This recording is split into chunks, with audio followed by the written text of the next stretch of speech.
Alors la poésie est également bien présente dans un autre de vos choix. C'est un conte pour lequel vous avez eu un vrai coup de cœur.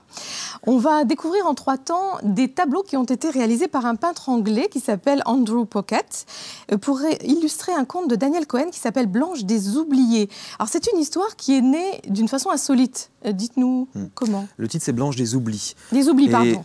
Daniel Cohen, qui est aussi l'un de mes éditeurs, l'éditeur d'Horizon, grand écrivain, publie là, ces jours-ci, à la fois une version papier et une version numérique d'un conte qu'il a écrit à partir de l'histoire qu'il a eue avec son chat. Une chatte qui s'appelait Blanche, qu'il a accompagnée durant 16 années et qui est décédée d'un cancer il y a quelques temps. Et il a décidé d'en faire un conte absolument rocambolesque et extraordinaire, puisque cette chatte devient présidente de la République. C'est pas commun. Voilà, et il y a des planches fabuleuses réalisées par ce peintre, Andrew Pocket. Certaines ont été mises en film, en animation.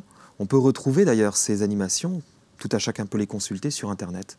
Le site c'est embelle.fr, E-M-B-E. Voilà, l'adresse s'affiche. Et je suis assez fier aussi de dire que c'est mon frère qui a conçu le site, puisque mon frère, là, après une carrière dans la gendarmerie, se lance dans la conception de sites Internet. Il devient artiste aussi, alors. Non, pas vraiment. Mais... C'est pas tout à fait ça, mais bon, il faut quand même une part. Non, c'est un grand technicien, oui, voilà. Très intelligent, d'ailleurs. Il a une intelligence technique. L'esthétisme, on va dire. Il faut quand même, voilà, quand on crée des sites Internet, c'est quand même quelque chose d'image, donc voilà.